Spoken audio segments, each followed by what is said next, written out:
இன்னைக்கு நம்ம பார்க்க போகிறது ஒரு பெரிய சித்தருடைய வரலாறு. 18 சித்தர்களில் தலையாய சித்தர் என்று ஒருவரை பேசுகிறார்கள். உலகம் பூரா அவர் பெருமை தெரிகிறது. அவர் சீனாவுக்கு போயிருக்கிறார், பாரசீகத்துக்கு போயிருக்கிறார், உலக நாடுகளெல்லாம் சுற்றி வந்திருக்கிறார், பலகாலம் வாழ்ந்திருக்கிறார். அந்த சித்தருடைய வரலாற்றை நாம் இப்பொழுது சிந்திக்க இருக்கிறோம். அவருக்கு பெயர் போகர். பழனின்னு நினைச்சாலே போகர் நினப்பு வந்துடும். எல்லா ஊருக்கும் உள்ள பெருமையை விட பழனிக்கு உள்ள பெருமை அதிகம். ஏன் தெரியுமா? மற்ற ஊரில் எல்லாம் சாமியை கும்பிட்டா புண்ணியம், பழனியில் பழனிங்கிற ஊரை கும்பிட்டாலே புண்ணியமா. திருப்புகழில் அருணகிரிநாத சுவாமி அற்புதமாக சொல்கிறார், ஒரு பொழுதும் இரு சரணம் நேசத்தே வைத்துணரேனே உனது பழனி மலையனும் ஊரை சேவித்தறியேனே. உன்னை சேவித்தறியேனே இல்லை, உனது பழனி மலையனும் ஊரை சேவித்தறியேனே. பழனிங்கிற ஊரை கும்பிடலையே அப்படிங்கிறார்.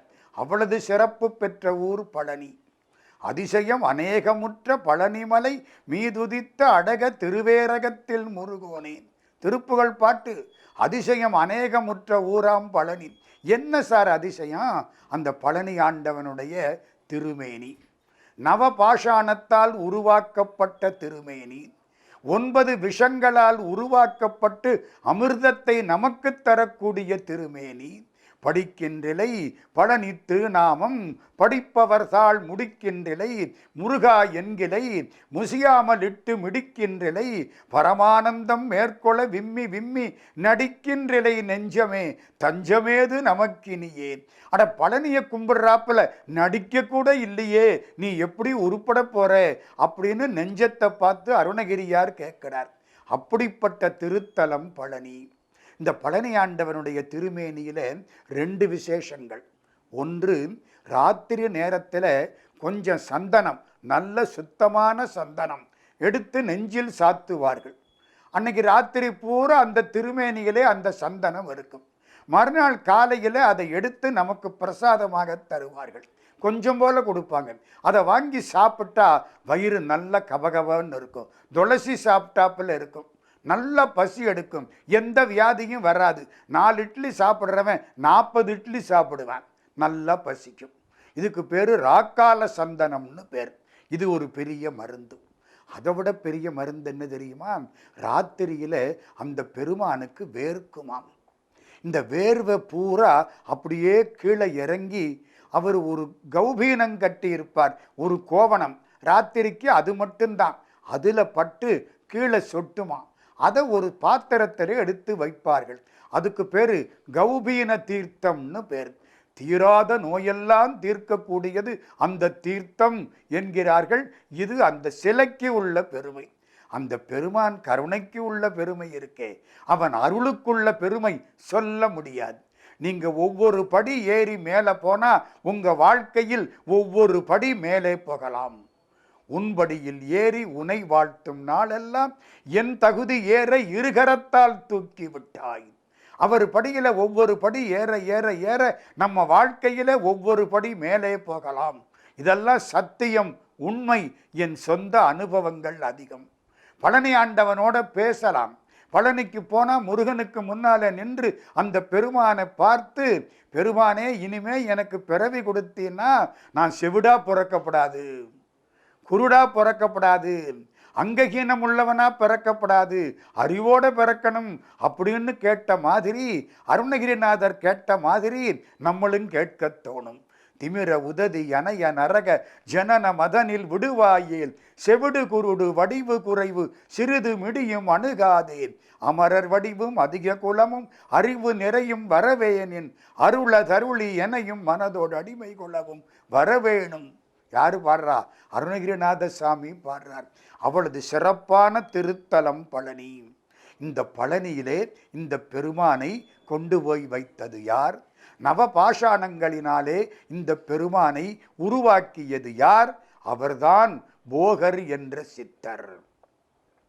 கிட்டத்தட்ட 5300 வருஷத்துக்கு முன்னால கலியுகம் தொடங்கிவிட்டது என்று எல்லோரும் அஞ்சிய நேரம். எல்லா இன்பங்களும் போய் துன்பங்களுக்கு இடமானது கலியுகம். இதில் நீதி இருக்காது, மிக கஷ்டப்பட வேண்டும். இந்த கலியுகத்தில் மனுஷங்களை காப்பாத்துறதுக்கு ஒரு மூர்த்தம் வேண்டும். அந்த மூர்த்தம் அருள் பொழியும் மூர்த்தமாய் இருக்க வேண்டும். பழனி ஆண்டவன் கனவிலே காட்சி கொடுத்தான். போகருக்கு பழனி ஆண்டவன் கனவிலே காட்சி கொடுத்தான். இது மாதிரி தண்டாயுதபாணி திருமேனியை செய். சித்தர்களை எல்லாம் அழைத்து கொண்டு சதுரகிரிக்கு போனாராம். சதுரகிரியிலே சித்தர்கள் அதிகம். இரவு நேரத்திலே அங்கே தங்கினால் சித்தர்களோடு நமக்கு சில அனுபவங்கள் உண்டாகும். இதெல்லாம் சொந்த அனுபவம். அந்த பகுதியிலே ஒரு பெரிய மகாநாடு, சித்தர்களை எல்லாம் கூப்பிட்டு உட்கார வச்சார் போகர். கலியுகம் தொடங்கப் போகிறது, மக்களை காப்பாற்ற வேண்டும், அருள் பொழியக்கூடிய ஒரு மூர்த்தம் வேண்டும். 9 விஷம் மூலிகை, 9 மூலிகையை எடுத்து ஒன்னா சேர்க்கணும். இந்த முதல் மூலிகையும் 2வது மூலிகையும் சாறு பிழிஞ்சு ஒன்னா சேர்க்கிற பொழுது 2ம் முறிஞ்சு போச்சு. முறிஞ்சு போச்சுன்னா தெரியுதா? இந்த பால் திரிஞ்சு போச்சுங்கிற பாருங்க, அது மாதிரி போச்சு. ஒன்னா சேர்ந்தா தானே தேவலை, இப்படி ஆகி போச்சே, கவலைப்பட்டாராம். பழனி ஆண்டவன் என்ன சொல்றான் தெரியுமா? பழனிக்கு போ, வெகு சித்தர் போற்றக்கூடிய பழனிக்கு போ, சித்தன் வாழ்வு என்று சொல்லக்கூடிய பழனி மலைக்கு போ. மலையிலே ஈசான்ய மூலை, ஈசான்ய மூலைன்னா வடகிழக்கு மூலை, அங்கே அக்னி நட்சத்திர நேரத்திலே ஒரு செடியிலே பூ பூக்கும். அக்னி நட்சத்திரம் கிட்டத்தட்ட 21 நாள். அந்த நேரத்தில் மட்டும் அந்த பூ பூக்கும். அந்த பூவை எடுத்து கொண்டு வா, அந்த மூலிகையினுடைய இலையை எடுத்து கொண்டு வா, அந்த சாறையும் பிடிந்தாயானால் இந்த நவபாஷாணங்களையும் ஒன்றாக சேர்க்கலாம். இன்னைக்கும் அக்னி நட்சத்திர நேரத்திலே பழனியை சுற்றி பல பெருமக்கள் வலம் வருகிறார்கள். இந்த பூவுல பட்ட காற்று தங்கள் மேனியில் பட்டால் எல்லா நோய்களும் தீர்ந்துவிடும் என்று இன்னைக்கும் அக்னி நட்சத்திர நேரத்திலே பழனியை சுத்தி வருகிறார்கள். போகர் அதே மாதிரி செய்தார். 2 மூலிகையை சேர்த்தார். பழனியிலேந்து கொண்டு வந்த மூலிகை சாற்றை பிழிந்தார். 2ம் இணைந்து விட்டன. 3வது மூலிகை, 4வது மூலிகை, 9 மூலிகைகளை ஒன்றாக சேர்த்து எல்லாவற்றையும் சாராக மாற்றிவிட்டார். பழனி ஆண்டவன் எப்படி காட்சி கொடுத்தானோ அதே மாதிரி அந்த காலத்திலே மண்ணாலே மோல்டுன்னு சொல்றோம் பாருங்க, அப்படி ஒரு உருவத்தை சமைத்தார். கண்டார்தம் மனங்கவரும் முண்டிதமாம் சிரத்தழகும் காணக்கான கொண்டாடத்தக்க திருநீற்றழகும் கண்டிகையின் கோலச்சீரும் பண்டாய நான்மறை கோவணச்சீரும் எல்லாம் வைத்து பழனியாண்டவனுடைய திருமேனியை சமைத்தார். கையில தண்டோட நிற்பான், வேல் கிடையாது. அதனாலே அவனுக்கு தண்டாயுதபாணின்னு பேர். அப்படியே ஒரு உருவம் சமைத்தார். உச்சந்தலையிலே ஒரு குழி வைத்தார். மூலிகை சாத்தை அதற்குள்ளே ஊற்றினார். கொஞ்ச காலம் ஆயிற்று, சாறு கெட்டிப்பட்டது. வெளியிலே உள்ள அந்த மண் உருவத்தை எடுத்து பார்த்த பொழுது பழனி ஆண்டவன் மிக அற்புதமாக காட்சி கொடுத்தான். ஆனால் இது 9ம் பாஷாணம், விஷம். அதனால என்ன பண்ணார்? வேற சில மூலிகைகளை கொண்டு வந்து இதற்கு வெளியிலே நம்ம கோட்டிங்னு சொல்றோம் பாருங்க, அது மாதிரி வெளிப்பூச்சு கொடுத்தார். இன்னைக்கு அந்த வெளிப்பூச்சு கருப்பா இருக்கும், உள்ளே இருக்கிற மூலிகை வெள்ளை. அதுதான் இன்னைக்கு நம்ம பார்க்கிற பழனி ஆண்டவன். இன்னொன்னு சொல்றாங்க, என்ன தெரியுமா? ஒரு பெரியவர் எனக்கு ரொம்ப நாளைக்கு முன்னால சொன்னார், அதை இப்பொழுது நான் சொல்கிறேன். 2 மூர்த்திகள் தயார் பண்ணாராம். இந்த மோல்டுன்னு சொல்றமே, அப்படி 2 தயார் பண்ணாராம். ஒரு மூர்த்தியை அப்படியே எடுத்து அழகா அதுக்கு வெளியில ஒரு கோட்டிங் கொடுத்து பழனியில வச்சு விட்டாராம். இந்த 2வது மூர்த்தி அப்படியே பாஷாணமா வெள்ளையா இருக்கு. அந்த மூர்த்திக்கு வெளிப்பூச்சு பண்றதுக்கு முன்னாலே போகர் சமாதியாகி விட்டார் என்று ஒரு செய்தி. அதனாலே அந்த மூர்த்தி அப்படியே இருந்து போச்சு. ஆனா ரொம்ப அழகா இருக்கும். ஆனா அது பாஷாணம். அதுக்கு அபிஷேகம் பண்ணினா அந்த தீர்த்தத்தை சாப்பிடக்கூடாது. அதை எங்க கொண்டே வைக்கலாம்? திருச்செங்கோட்டு மலையில கொண்டே வச்சாங்களாம். இன்னைக்கும் திருச்செங்கோட்டு பெருமானுக்கு அபிஷேகம் கிடையாது. பேரு செங்கோட்டு வேலன்னு பேர். ரொம்ப அழகா இருப்பார். பழனி ஆண்டவன் நிறம் நீல நிறம், திருச்செங்கோட்டு வேலன் நிறம் வெள்ளை நிறம். இதெல்லாம் போகர் பண்ணின காரியங்கள். அதனாலே அந்த மூர்த்தியை பார்க்கிற பொழுதெல்லாம் போகர் நினப்பு வரும். ஆமாம், இந்த போகர் யாரு? இவர் எதுக்காக இதெல்லாம் செய்தார்? சித்தர்கள்ல ரொம்ப பெரிய சித்தர்னு அகஸ்தியர் பாடுறார் இவரை பத்தி. சித்தான சித்து முனி யோகநாதன், சிறந்த 14 பேரில் உயர்ந்த சீலன். 18 சித்தர்களில் உயர்ந்தவர் போகர்னு அகஸ்தியர் 12,000ங்கிற நூல்ல அகஸ்தியர் பேசுகிறார்.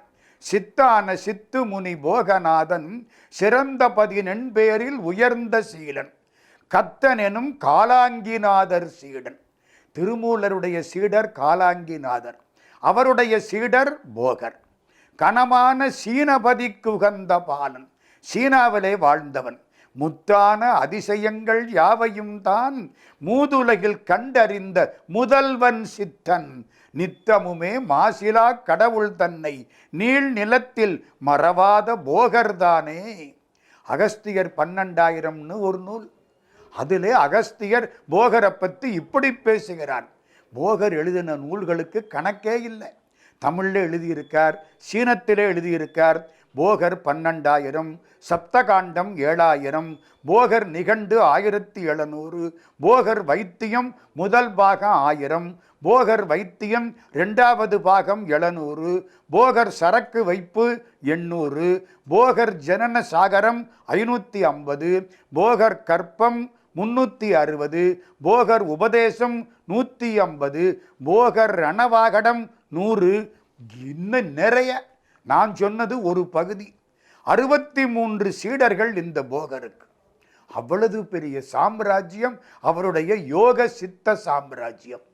இந்த போகர் எங்கே பிறந்தார்? சீனாவில் பிறந்தாராம். அவங்க அப்பா அம்மாவுக்கு என்ன வேலை? துணி துவைக்கிற வேலை. துணி அழுக்கை அப்பாவும் அம்மாவும் மாற்றினார்கள். மன அழுக்கை மாற்றுவதற்கு ஒரு குழந்தையை பெற்றெடுத்தார்கள். அந்த குழந்தைக்கு பேரு போகர்னு பேர். போயாங்கு, இதான் சீனாவில் பேர். இந்த போயாங்கு என்பது காலப்போக்கில் மருவி போகராயிற்று. சின்ன வயசுல மழலை பேசுவாராம். அப்பவே மந்திரமெல்லாம் சொல்லுவாராம். அவங்க அம்மா ஆச்சரியப்படுவாளாம். என்னடா சொல்ற அப்படின்னு. அம்மா, இதெல்லாம் உனக்கு புரியாதம்மா, காலாங்கிநாதர் எனக்கு சொல்லி கொடுத்தார். எப்போ சொல்லி கொடுத்தாரோ என்னவோ அதெல்லாம் தெரியாது. குருநாதர் காலாங்கிநாதர். மனித குலத்தின் மீது அன்பு பிறக்கிற போதே ஞானியாய் பிறந்தவர் போகர். பின்னால் வந்ததல்ல, இது பிறவியில் வந்தது. நம்ம சொல்றோம்ல, சித்திரமும் கைப்பழக்கம், செந்தமிழும் நாப்பழக்கம், வைத்ததொரு கல்வி மனப்பழக்கம், ஒத்த நடையும் நடைப்பழக்கம், நட்பும் தயையும் கொடையும் பிறவி குணம். இவருக்கு ஞானம் பிறவி குணம். எல்லாரு மேலையும் பாசம். இந்த உலகம் நல்லா இருக்கணுமே, இந்த உலக மக்களை காப்பாற்றணுமே, இதுக்காகத்தான் வாழ்க்கை முழுக்க செலவழித்தவர் போகர். ஒரு நாள் ஒரு ஊருக்குள்ள போனாராம். ரொம்ப தாகமாக இருந்தது, தண்ணி வேணும். வேதியர்கள் வேதம் சொல்லிக்கிட்டு இருக்கிறாங்க. இவர் அந்த பக்கம் போயிட்டார். பார்க்கறதுக்கு ஏதோ ஒரு மாதிரி இருக்கிறார். இவர் அவ்வளவு சுத்தமாக தெரியலை அவங்க கண்ணுக்கு. உள்ளே போனார். கொஞ்சம் தண்ணின்னு கேட்டார். யாரையா நீ? வேதம் படிக்கிற இடத்துக்கு வந்திருக்க, நீ வந்ததே தப்பு, வேதம் படிக்கிறத கெடுத்து விட்ட பாதியில், வெளியில் போ. நீ யார்? விரட்டி விட்டாங்க. இவர் வெளியில் வந்தார். கொஞ்ச தூரத்தில் ஒரு பூனை வந்தது. இந்த பூனையை பார்த்தார். பூனை இவர் பக்கத்தில் வந்தது. பூனை காதுக்குள்ள என்னமோ சொன்னார். பூனை வேகமாக இந்த வேதியர்கள் இருந்த இடத்துக்கு வந்துச்சு. அது வேதம் சொல்ல ஆரம்பிச்சிருச்சு. வேதியர்கள் அசந்தே போனாங்க. என்ன, நமக்குத்தான் வேதம் தெரியும்னு நினைச்சுக்கிட்டு இருக்கோம், இந்த பூனை வேதம் நம்மளை விட நல்லா சொல்லுதே. சித்தர் சிரிக்கிறார். போகர் காலில் வந்து விழுந்தார்கள். சாமி, நீங்க யாருன்னு தெரியாம போச்சு, மன்னிச்சுக்கிடுங்க சாமி. இவர் ஆசீர்வாதம் பண்ணினார். கருணை வள்ளல். எல்லாரும் என்ன கேட்டாங்களாம்? சாமி, இத்தனை காலமாக வேதம் சொல்கிறோம், வீட்டில் வறுமை இருக்குது, நாங்கள் என்ன பண்ணுறது? போதுமான அளவு சாப்பாட்டுக்கு கூட வழி இல்லை. நீங்கள் பெரிய யோகி சித்தர், எங்களுக்கு என்னமாவது கொடுங்களேன். சிரிச்சாராம். வீட்டில் உள்ள பாத்திரங்களை கொண்டு வர சொன்னாராம். கொண்டு வந்தாங்களாம். இவர் ஏதோ கையில் ஒரு ரசம் மாதிரி, ரசம்னா ஒரு மூலிகை சாறுன்னு வச்சுங்களேன், அப்படி ஏதோ வச்சிருக்கார். அதை எடுத்தாராம். என்னமோ செஞ்சார், ஊத்தினார், எல்லாம் தங்கமாயிடுச்சு. ஆளுக்கு கொஞ்சம் கொடுத்து விட்டு ஒழுங்காக வாழுங்கள். யார் காலில் விழுந்தாலும் அவர்களுக்கு நல்ல காரியங்களை சொல்லி அவர்கள் வாழ்க்கையை செம்மைப்படுத்துவதுன்னு போகருக்கு ஒரு நோக்கம். ஒரு ஊருக்கு போனாராம். கல்யாணமாகி கொஞ்ச நாளையில் கணவன் இறந்து போயிட்டான். அந்த பெண், இளம் பெண் மனைவி கண்ணீர் விட்டு அழுகிறாள். இங்கு நீ ஒரு பாதி, நான் ஒரு பாதி, இதில் யார் பிரிந்தாலும் வேதனை பாதியினார் கண்ணதாசன். அந்த பொண்ணு கண்ணீர் விட்டு அழுகிறாள். சின்ன பொண்ணு. போகருக்கு கருணை அப்படியே பீரிட்டது. ஐயோ பாவம், இந்த இறந்தவனை எப்படியாவது எழுப்பணும், இறந்தவனை எழுப்பினால் நல்லது. அது இவருக்கு தெரியாது. சஞ்சீவினின்னு ஒரு மந்திரம் இருக்கான். இந்த மந்திரத்தை சொன்னால் இறந்தவர்கள் எழுவார்கள். சஞ்சீவி மந்திரம் எங்க போய் கேட்கலாம்? மேருமலைக்கு போனாராம். இறந்தவரை பிழைக்க வைக்க வேண்டும், எப்படியாவது இந்த பெண்ணுடைய முகத்தில் ஒரு மகிழ்ச்சியை உண்டாக்க வேண்டும். நினைச்ச மாத்திரத்தில் மேருமலைக்கு போவார். மேருமலைக்கு போனாராம். அங்கே 9 சித்தர்கள், நவநாத சித்தர்கள்னு பேர். அவங்கள போய் பார்த்தாராம், கும்பிட்டாராம். இந்த இளம்பெண் கண்ணீரை மாற்ற வேண்டும், எனக்கு சஞ்சீவினி மந்திரத்தை கொடுங்கள். அவர்கள் சொன்னார்கள், இயற்கைக்கு மாறாக செயல்படாதே, இறந்தவரை ஒரு காலம் பிழைக்க வைக்க முடியாது, அப்படி முடியுமானால் உலகம் தாங்காது, அதனாலே இந்த காரியத்தை விட்டுவிடு. இவர் சொன்னாராம், விடமாட்டேன். அப்படியா? அப்படியானால் நீ கற்ற வித்தைகள் எல்லாம் உனக்கு மறந்து போகட்டும். நவநாத சித்தர்கள் இவருக்கு சாபம் கொடுத்து விட்டார்கள். போகர் என்ன தெரியுமா பண்ணார்? அப்படியா, மக்கள் தொண்டு புரிய முடியாவிட்டால் நான் இருப்பதை விட இறந்து போவது நல்லது, நான் இறந்து போகிறேன், இப்பொழுதே இறந்து போகிறேன். நவநாத சித்தர்கள் இரக்கம் கொண்டார்கள். வேண்டாம், நீ ஒன்று செய், காயகல்பம் சொல்லிக் கொடுக்கிறோம், தகுதி உள்ளவர்களுக்கு அதை சொல்லிக் கொடு, அவர்கள் நீண்ட நாள் வாழ்வார்கள். இறந்தவரை எழுப்புவது என்பது வேண்டாம். புதிய காயகல்ப முறைகளை எல்லாம் சொல்லிக் கொடுத்தார்கள். நம்ம போகர் எல்லாத்தையும் கற்றுக்கிட்டார். வெளியில் வந்தார், சீடர்களை கூப்பிட்டார், எல்லாத்தையும் எழுதத் தொடங்கினார். அவங்க சொன்னதை பூரா எழுதினார். அதில் தட்சிணாமூர்த்தி பார்வதிக்கு சொன்ன ஞான விளக்கம் அதுவும் தெரிஞ்சுது. அதையும் எழுதிவிட்டார். 7 லட்சம் அதை 7 காண்டமாக்கினார். சீடர்களை கூப்பிட்டார். மிக உயர்ந்த செய்தி அப்படியே எல்லாருக்கும் உபதேசம் பண்ணிவிட்டார். சித்தர்களுக்கு கோபம் வந்தது.